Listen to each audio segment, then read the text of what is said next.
Ուկրաինական կողմը խախտել է Ստամբուլյան վերջին բանակցություններին ձեռք բերված պայմանավորվածությունները։ 1200-1200 իր դիմաց գերիներ պետք է փոխանակեին ռուսներն ու ուկրաինացիները, նաև զինծառայողների դիեր։ Սակայն Կիևը անորոշ ժամանակով հետաձգել է գերիների փոխանակումը։ Մենք պատրաստել ենք ավելի քան 6000 ուկրաինացիների մարմիններ, որոնց հատուկ սառնարաններում ենք պահում, նրանց կարող են վերադարձնել։ Նրանց մեծ մասը ուկրաինական համազգեստներով է, փաստաթղթերով, մեզ մոտ են նաև վիրավոր զինծառայողներ, նաև մինչև 25 տարեկան, եւ մենք պատրաստ ենք նրանց էլ անհապաղ վերադարձնել ուկրաինական կողմին։ Պուտինի օգնականը հորդորել է Կիևին չխախտել պայմանավորվածությունները, վերցնել իրենց զինվորներին, ուղարկավորել Հավուր պատշաճի։ Առնվազն 3 մարդ է զոհվել, 21-ը վիրավորվել Խարկովում։ Շատերի վիճակը ծայրահեղ ծանր է։ Ուկրաինայի հիվանդանոցների վերակենդանացման բաժանմունքներում են։ Ռուսները պատերազմի ընթացքում ամենամասշտաբային հարձակումն են սկսել ուկրաինական այդ քաղաքի վրա։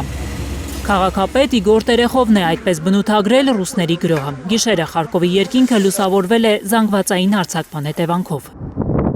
Ռուսական անօդաչուների և հրթիռների լայնածավալ հարձակման է ենթարկվել նաև մայրաքաղաք Կիևը։ 4 մարդ է զոհվել, մի քանի տասնյակը վիրավորվել, բնակելի շենքեր են վնասվել։ Ըստ ուկրաինական կողմի ռուսներն ավելի քան 400 անօդաչու սարք և 40 հրթիռ են գործի դրել։ Սա ամբողջ պատերազմի ընթացքում ամենախոշոր օդային հարձակումներից մեկն է։ Ռուսական կողմն այս հարձակումներով հավանաբար պատասխանում է Կիևի հունիսի 6-ի անօդաչու թռչող սարքերով հարձակմանը, ռուսական ռմբակոծիչներին վառելիք մատակարարող նավթամբարին։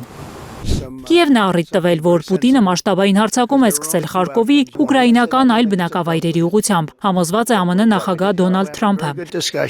Միացյալ Նահանգների ղեկավարը նորից ակնարկել է, որ ինչպես իր նախաձեռնությամբ դադարեցրեց Հնդկաստան-Պակիստան արյունահեղությունը, նույնը լինելու է նաև ռուս-ուկրաինական հակամարտության դեպքում։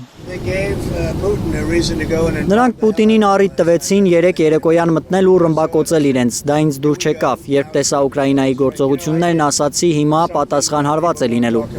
Արդյոք հիմա էլ Թրամփը պատրաստվում է լուրջ քայլերով միջամտել սլավոնական պետությունների կոնֆլիկտին։ Նա էր օրեր առաջ ասել, որ անիմաստ է փորձել բաժանել զբոսայգում իրար հետ խելագարի պես կռվող 2 երեխայի, նկատի ունենալով Պուտինին ու Զելենսկիին։